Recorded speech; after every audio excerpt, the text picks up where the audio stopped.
Hi, picking back up in first quarter, page 50.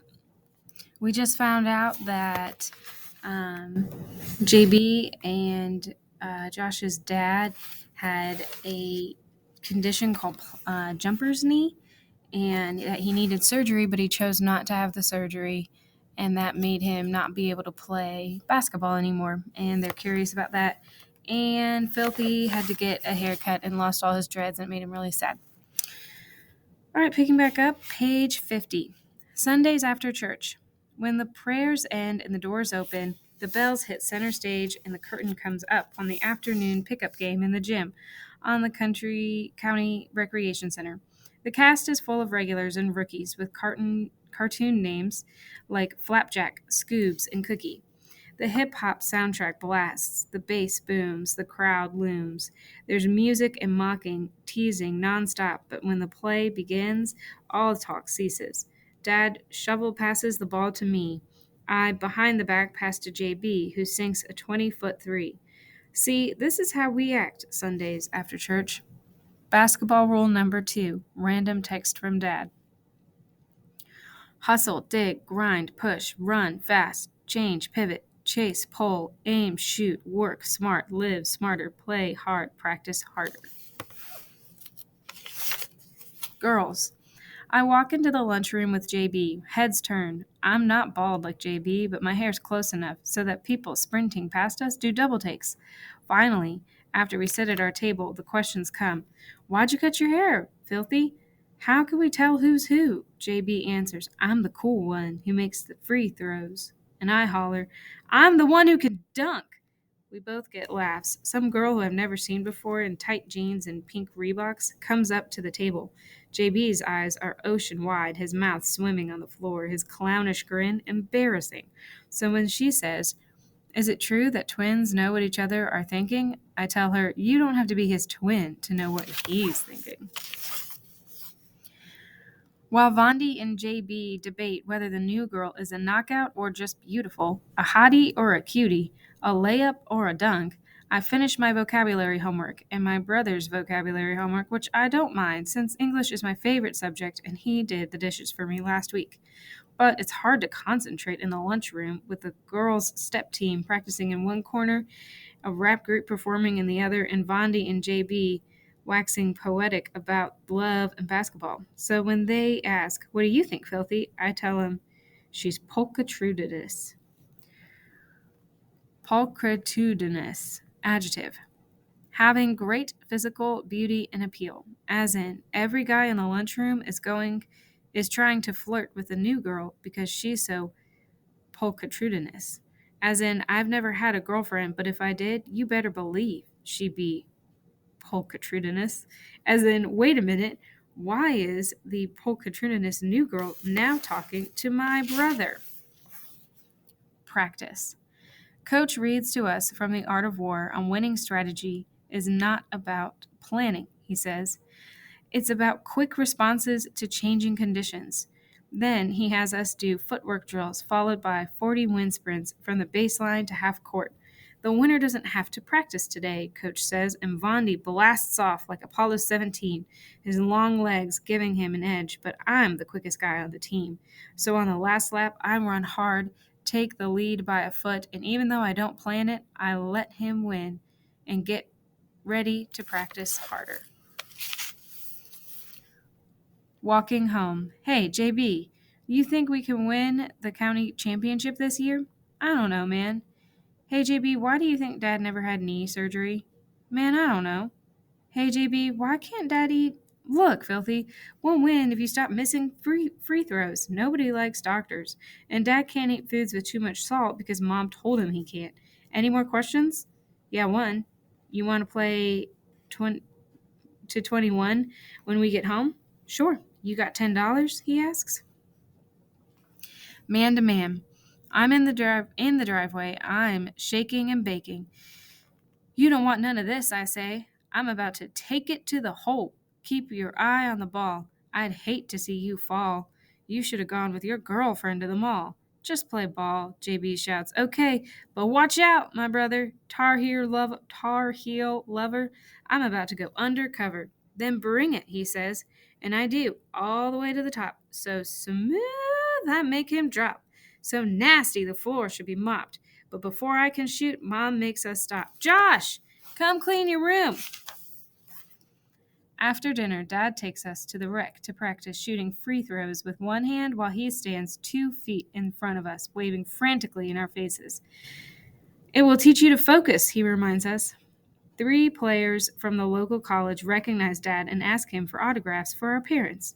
Dad chuckles along with them. JB ignores them. I challenge them. It won't be so funny when we shut you amateurs down, will it? I say. Oh, this young boy got hops like his old man, the tallest one says. Talk is cheap, Dad says. If y'all want to run, let's do this. First one to 11. The tall one asks Dad if he needs crutches, then checks the ball to me, and the game begins, right after JB screams, Loser pays $20. JB, always trying to make everything a bet. After we win, I see the pink Reeboks wearing girl shooting baskets on the other court. She plays ball too. JB walks over to her, and I can tell he likes her because when she goes in for a layup, he doesn't slap the ball silly like he tries to do with me. He just stands there looking silly, smiling on the other court at the pink Reeboks wearing girl. Dad takes us to Krispy Kreme and tells us his favorite story again. Didn't Mom say no more donuts, JB asked Dad. What your mother doesn't know won't hurt her, he answers, biting into his third chocolate-glazed cruller. Good shooting today. We beat those boys like they stole something, he adds. Why didn't we take their money, Dad? I ask. They were kids, Filthy, just like y'all. The look on their faces after we beat them 11-0 was enough for me. They crushed them, guys. Remember, when you were 2 and I taught you the game, you had a bottle in one hand and a ball in the other, and your mom thought I was crazy. I was crazy in love with my twin boys. Once, when you were 3, I took you to the park to shoot 3 free throws. The guy who worked there said, the basket's 10 feet tall for older kids. Kids like yours might as well shoot at the sun. And then he laughed, and I asked him if a deaf person could write music, and he said, huh? Then took out his wrench and told me, I'm going to lower the goal for y'all. We remember, Dad. And then you told us Beethoven was a famous musician who was deaf. And how many times do we have to hear the same? And Dad interrupts me. Interrupt me again and I'll start all over. Like I was saying, I handed both of you a ball and stood you between the foul line and the rim. Told you to shoot. You did it. And it was musical, like the opening of Beethoven's Fifth. Da da da da da da da da. Sorry, guys, I can't do that part. I already sang earlier. Okay. Your shots whistled like a train pulling into the station. I expected you to make it, and you did. The guy was in shock. He looked at me like he'd missed the train. Basketball rule number 3. Never let anyone lower your goals. Others' expectations of you are determined by their limitations of life. The sky is your limit, sons. Always shoot for the sun, and you will shine. That's my favorite one. I love that one so much. I hope that you all apply that to your life.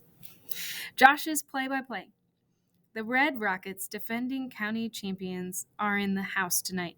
They brought their whole school. The place is oozing crimson. They're beating us 29-28 with less than 1 minute to go. I'm at the free throw line. All I have to do is make both shots to take the lead. The first is up, and clank, it hits the rim. The second looks real good. Missed again! But Vondi grabs the rebound, a fresh 24 on the shot clock. Number 33 on the Rockets strips the ball from Vondi. The game is like ping pong with all the back and forth. He races down court for an easy lay. Oh, Houston, we have a problem. I catch him and slap the ball on the glass. Ever seen anything like that from a 7th grader? Didn't think so. Me and JB are stars in the making. The Rockets full court press me, but I get across the line just in time. 10 seconds left. I pass the ball to JB. They double team him in a hurry. Don't want to give him an easy 3. 5 seconds left. JB lobs the ball. I raise like a Learjet. 7th graders aren't supposed to dunk, but guess what? I snatch the ball out of the air and slam, yam, in your mug. Who's the man? I look down at that again. Oh, I forgot. This is junior high. No instant replay until college. Well, With game like this, that's where me and JB are headed. The new girl comes up to me after the game, her smile ocean wide and my mouth wide shut. Nice dunk, she says. Thanks. Y'all coming to the gym over Thanksgiving break? Probably. Cool. By the way, why'd you cut your locks? They were kind of cute. Standing right behind me, Vondi giggles. Kind of cute, he mocks. Then JB walks up. Hey, JB, great game. I brought you some iced tea, she says. Is it sweet? He asks. And just like that, JB and the new girl are sipping sweet tea together. I missed 3 free throws tonight. Each night after dinner, Dad makes us shoot free throws until we make 10 in a row. Tonight, he says I have to make 15.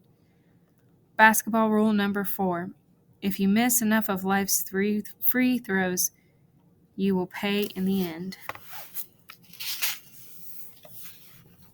Having a mother is good when she rescues you from free throw attempt number 36.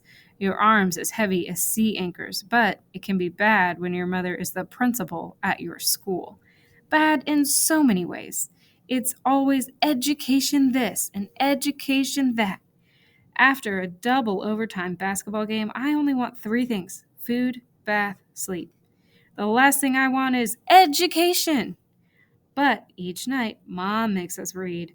Don't know how he does it, but JB listens to his iPod at the same time, so he doesn't hear me when I ask him, is Miss Sweet Tea his girlfriend? He claims he's listening to French classical, that it helps him concentrate. Yeah, right. Sounds more like Jay-Z and Kanye in Paris. Which is why, when Mom and Dad start arguing, he doesn't hear them either.